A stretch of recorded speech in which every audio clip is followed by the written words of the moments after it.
They say the loudest sound in the entire world is the deafening silence that follows a shattering heart. For 8 long, beautiful years, my world was filled with a noise that I thought would never fade.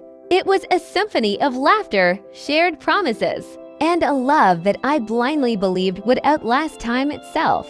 My name is Elena, and if you had told me just 1 year ago that I would today be standing in the absolute, smoking ruins of my own marriage, I would have laughed in your face. I thought I knew the men I shared my bed with. I thought I knew every corner of his soul. I thought I knew David. But the truth is a terrifying thing. We only ever see what people want us to see. We build entire lives on foundations made of smoke and mirrors, convinced that the walls around us are made of solid stone. Music builds up slightly, adding a low, tense violin string. David was the kind of partner that everyone envied. He was attentive, incredibly driven, and possessed a soft-spoken charm that could calm any storm. When we first met, he had nothing. He was a struggling architect with a worn-out leather bag, a drafting table, and a blueprint of massive, unreachable dreams. I was a successful graphic designer, stable, financially secure, and fiercely, unconditionally supportive. I didn't just love him. I believed in him. I poured my life savings, my endless energy, and my entire soul into building his architectural firm from the ground up. I was the silent engine behind his grand success. We were an unbreakable team. I still remember the way he used to look at me, his eyes filled with wet hands that are quietly positioning themselves to push you off a cliff. It didn't happen overnight. Betrayal rarely ever does. It doesn't hit you like a sudden thunderstorm. Instead, it creeps into your life like a slow, freezing winter that subtly numbs everything it touches. It started with small, almost imperceptible shifts. A sudden change in the physical atmosphere of our beautiful home. A house that used to be filled with music, cooking smells, and long conversations suddenly became cold, quiet, and vast. David started working late. At first, it made sense. His firm was expanding, and he was bidding for a massive corporate contract that could change our financial future forever. I understood the pressure. I comforted him when he came home exhausted. But then the excuses began to feel incredibly flimsy. The meetings ran over.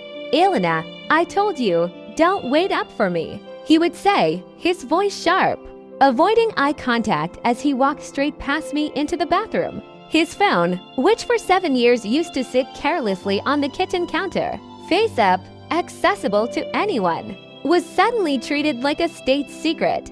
It was glued to his palm, everywhere he went, even if it was just to step into the next room to grab a glass of water. The phone went with him. When he did set it down, it was always, without fail, face down.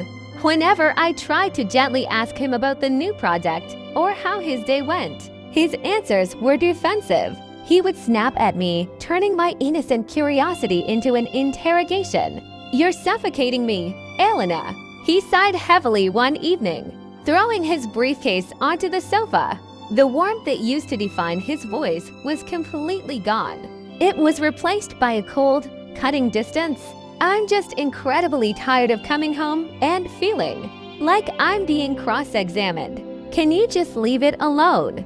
Can you just let it go for once? I remember standing in the middle of our beautifully decorated kitchen, feeling a cold, heavy knot forming deep inside my stomach. I felt a wave of immense guilt wash over me. I told myself that I was being paranoid.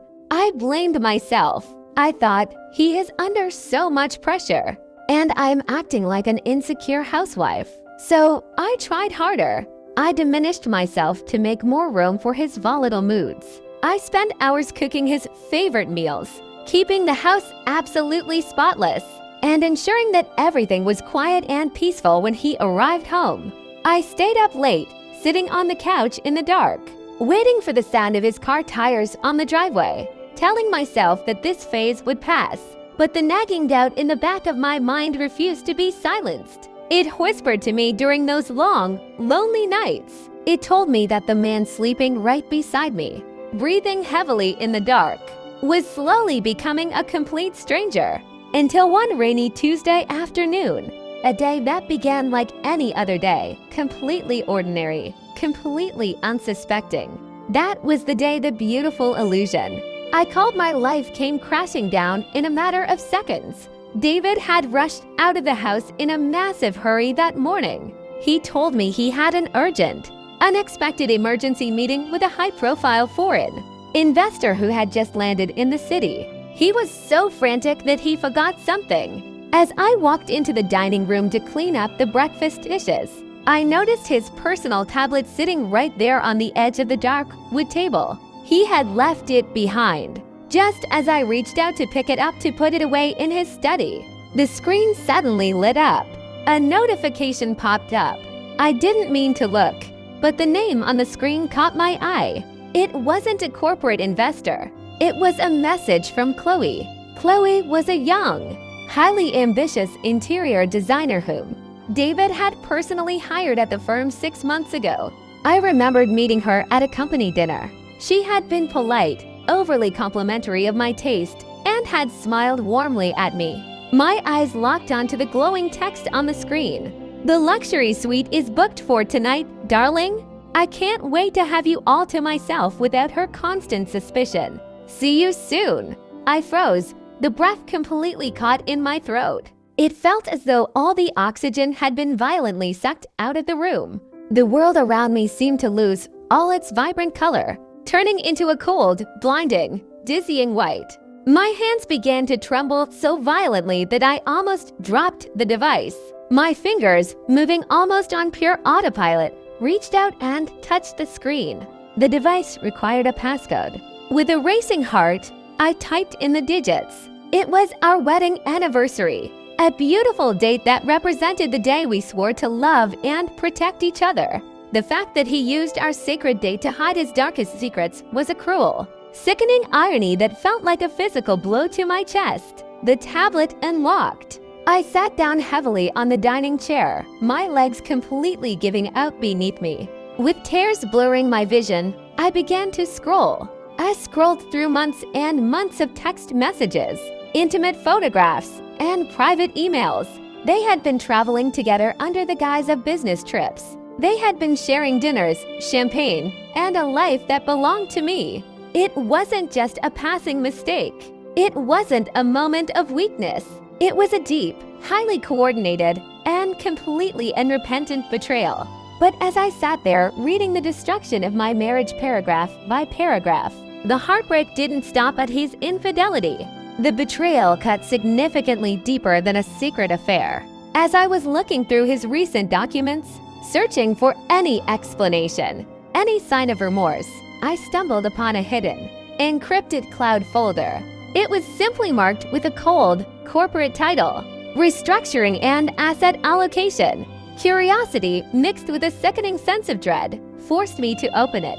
Inside were legal documents, financial spreadsheets, and emails drafted by a high-priced divorce lawyer. As I read through the legal language, my blood ran completely cold. David wasn't just having an affair with Chloe.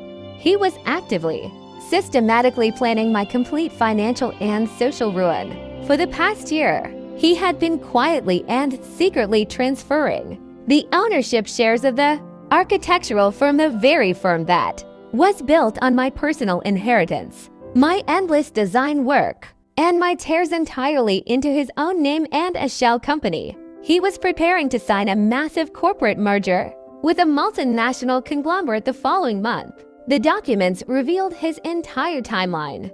The moment the multi-million-dollar merger was officially signed and finalized, he was planning to serve me with divorce papers because of the way he had manipulated the financial records and transferred the assets. I would be legally stripped of all my rights to the company. I would be left completely penniless, discarded like a piece of old, broken furniture, while he and Chloe walked away with everything I had spent my youth building. I dropped the tablet onto the floor. I fell to my knees right there on the cold kitchen tiles, clutching my stomach as a wave of intense nausea hit me. I sobbed until my throat was completely raw.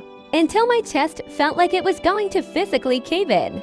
I felt entirely shattered, broken, exposed, destroyed. The man I had loved more than my own life, the man I had protected, and nurtured, wasn't just breaking my heart. He was standing over me, waiting to bury me alive. Hours passed. The rain outside continued to beat against the windows, matching the tears streaming down my face. The house grew dark as the sun went down, but I didn't turn on the lights. I just sat there in the darkness, staring at the wall, feeling the immense weight of 8 years of lies pressing down on my chest. At exactly 8 o'clock that evening, I heard the familiar sound of his luxury car pulling into the garage. The garage door opened and closed. I heard his heavy footsteps walking up the hallway.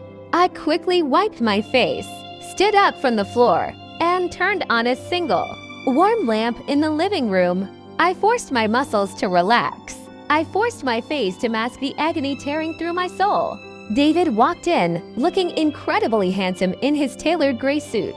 He looked at me with those exact same warm, expressive eyes that I used to adore so much. He looked completely calm, completely relaxed, entirely unaware that the world of lies he had carefully constructed had just been fully exposed to me. "Hey, Elle," he sighed, walking over and placing a brief, careless kiss on my cheek. His breath smelled of expensive vintage wine, and a faint, unmistakable scent of Chloe's floral perfume lingered on his collar. "Rough day at the office. The investors are being incredibly demanding about the merger next month. I'm wiped out." I looked at his face. I looked closely at his smiling lips, his eyes, his relaxed posture. And in that exact, fleeting second, something extraordinary happened inside me. The heavy, suffocating pain in my chest suddenly stopped. The agonizing tears that had been threatening to spill over completely dried up.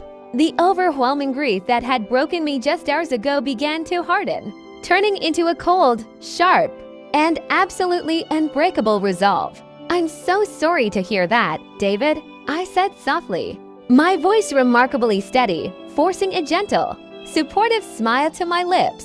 "Why don't you go upstairs and take a warm shower? I'll make sure everything is ready for you." "Thanks, honey. You're the best," he said, completely oblivious, patting my shoulder before walking upstairs. As I watched his shadow disappear up the staircase, I realized something vital. Crying on the kitchen floor wasn't going to save my life. Mourning the ghost of a man who never truly existed wasn't going to protect my future. I had spent nearly a decade building this man up from nothing, elevating him, guiding him, and giving him the platform to shine. If he truly believed that he could use my deep love for him as a weapon to completely destroy me, he had severely, tragically underestimated exactly who I was. I was completely done playing the role of the fragile, heartbroken victim. I was going to let him play his brilliant game. I was going to let him believe he was winning. But I was going to completely rewrite the ending of his story. For the next 3 weeks, I performed the greatest acting role of my entire life. Every single morning, I woke up next to the man who was planning my destruction. I made him breakfast. I smiled at his jokes. I asked him insightful questions about the progress of the upcoming corporate merger. I even encouraged him when he told me he needed to take a long 4-day weekend business trip out of town to finalize the contractual details with the international board. I knew exactly where he was going. I knew he was taking Chloe to a beach resort, but I didn't say a word. I simply kissed him goodbye, smiled, and wished him a safe trip. But the moment his car left our driveway, my real work began. I didn't waste a single second on anger. Instead, I hired the most brilliant, ruthless forensic accountant and the highest rated corporate family lawyer in the entire city. Because I was the original co-founder of the architectural firm, and because my name was still legally tied to the core digital infrastructure of the company, David hadn't been able to completely remove my administrative access to the primary financial servers without triggering an automatic legal alert. He thought I was too artistically minded to ever check the back-end financial coding. He was wrong.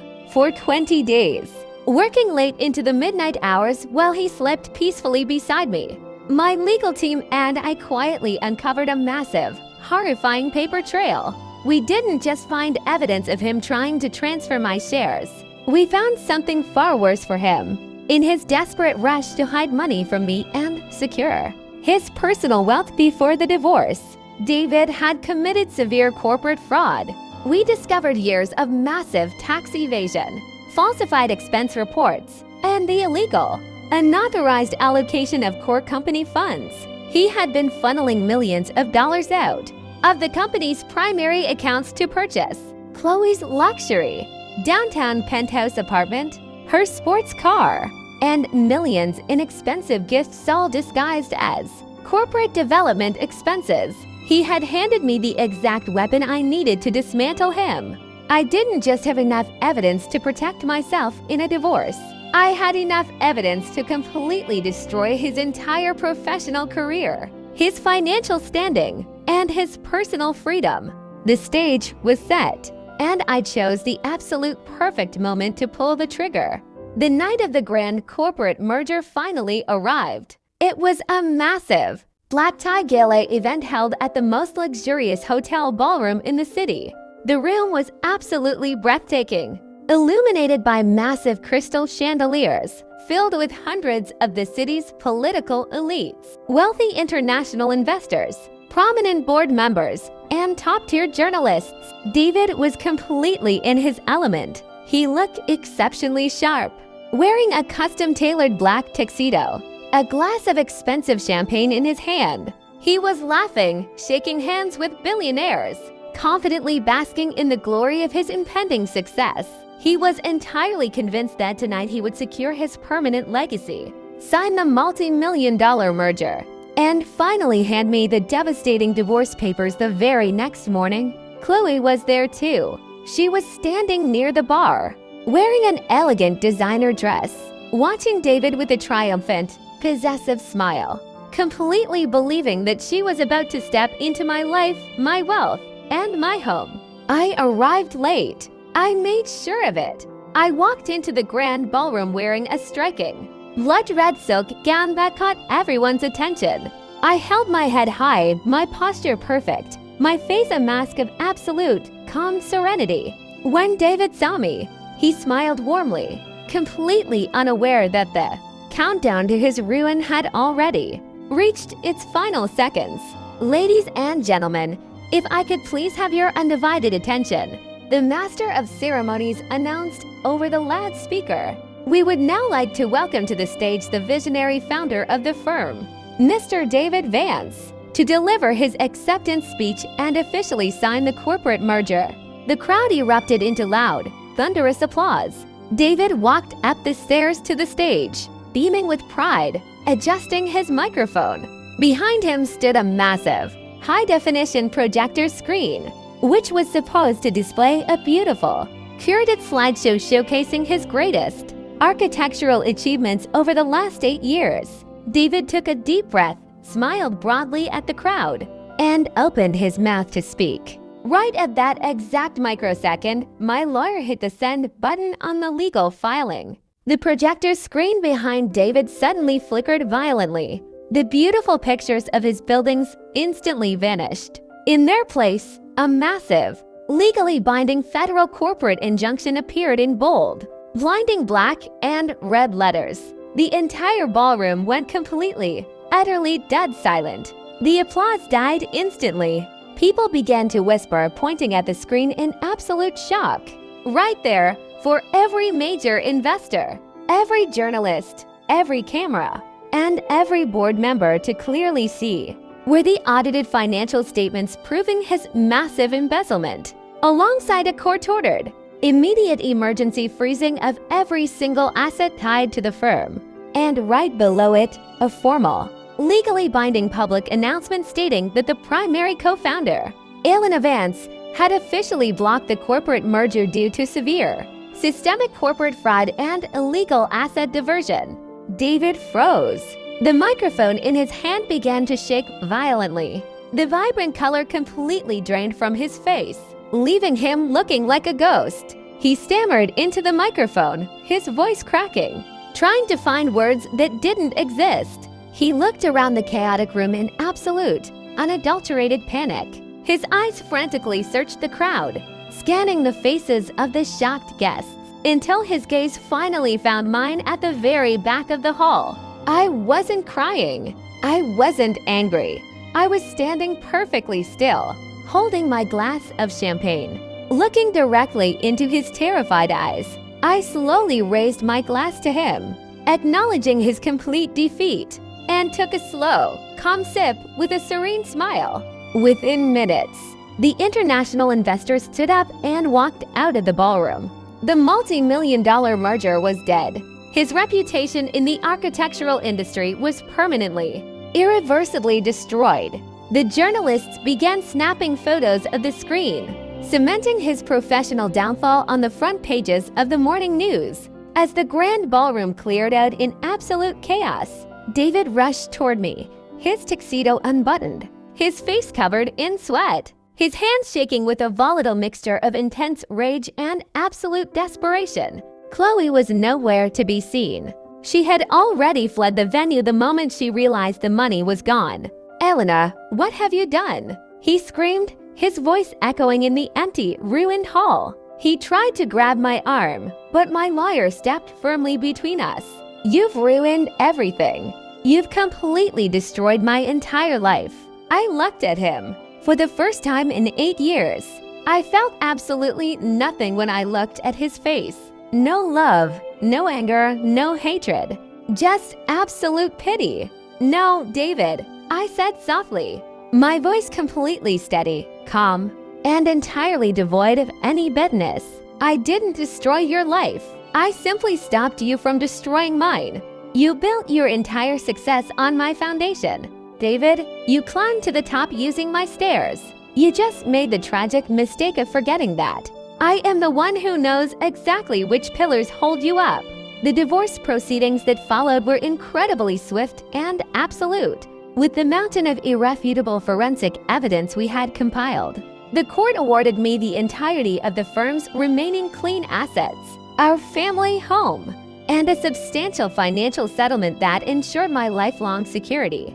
David lost his company, his career, his license, and his standing in society. He was forced to sell everything just to avoid immediate jail time for his financial crimes. Chloe left him the exact same day his bank accounts were frozen, standing on the balcony of my beautiful new apartment today, watching the sun slowly rise over the city skyline. I don't carry any anger anymore. Betrayal is an incredibly cruel, agonizing teacher. It breaks you down to your very core, but it also teaches you a lesson that nothing else can. It teaches you exactly how resilient, how powerful, and how capable you truly are when your back is against the wall. David truly believed that his final, secret move would leave me broken, weeping in the dark, with absolutely nothing. But my final move showed him and the entire world that you can never truly defeat someone who is completely unafraid to stand up, face the storm, and start over from scratch. I lost a partner that I loved, but through the fire, I finally found my true worth, and that is a kingdom that no one can ever take away from me. Did Elena handle the situation correctly, or do you think her final move went a bit too far? I would love to hear your honest thoughts in the comments section below. If this story touched your heart or inspired you, please don't forget to give this video a like, share it with someone who needs to hear it, and subscribe to the channel for more powerful stories of justice, resilience, and emotional triumph. Thank you so much for watching, and remember, never forget your own worth.